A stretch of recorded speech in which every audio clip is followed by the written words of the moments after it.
Good morning, sir. I am Midshipwoman Maria Angelica Marchan. I am going to tell you about the story of Open Book. The first question: why is the story called realistic fiction? What real event provided Crane with the idea of basis for his short story? Although autobiographical in nature, The Open Boat is a work of fiction. It is often considered a principle of example of naturalism, an offshoot of the realist literary movement in which scientific principle of objectivity and detachment are applied to the study of human. Correspondent most closely represent Crane. Who are the men on the boat? How does the narrator describe the crew? They were the ship's captain, the cook, and the sailor named Billy. Only the oiler is given a name, Billy. Why are the characters traveling in a small boat? Crane was stranded at sea for 30 hours when his ship's the Commodore sank after hitting a sandbar. He and 3 other men were forced to navigate their way to shore in a small boat. One of the men, an oiler named Billy, drowned after the boat overturned.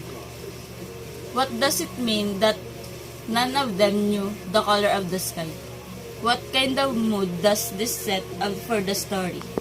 None of them knew the color of the sky is the opening line of Stephen Crane's short story. This implies the idea that all sense of certainty in the lives of these men is gone. What point of view the narrator is adopting in this story? First or third person? Why emphasize the correspondent over any of the characters? What is the significance in this choice? This story is told from a third-person point of view. It chooses to let a narrator reveal the character's emotion and inner thoughts. How does the narrator describe the character's thoughts and emotion? Discussed by citing passages in the story, he narrates is certainly the strangest and most controversial aspect, the open boat. How do the men in the open boat relate to each other? What do the men do to prepare in case some of them do not survive? The relationship between the 4 men in the paragraph is more profound beyond the regular friendship.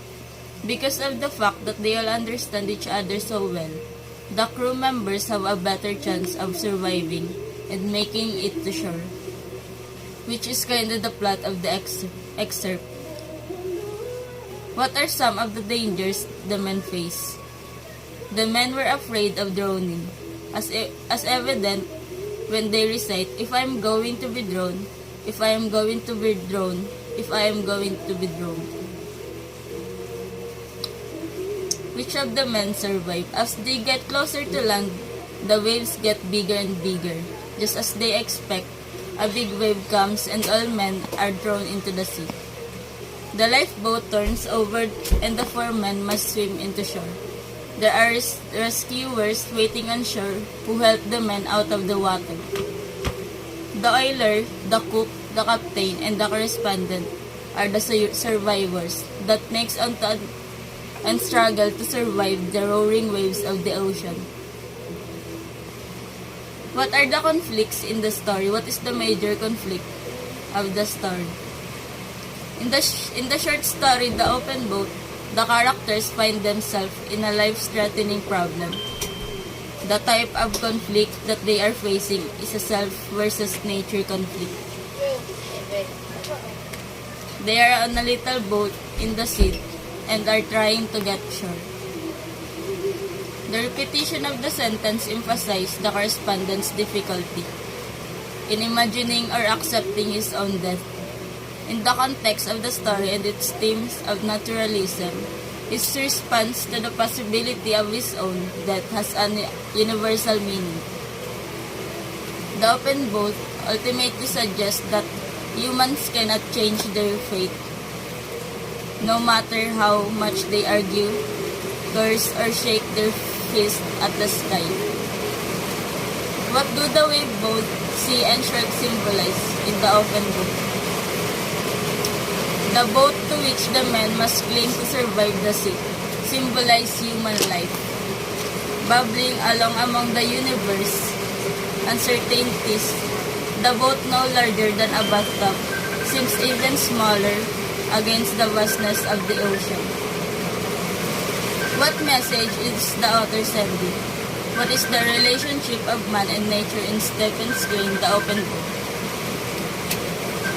In The Open Boat, Crane conveys an existential view of humanity.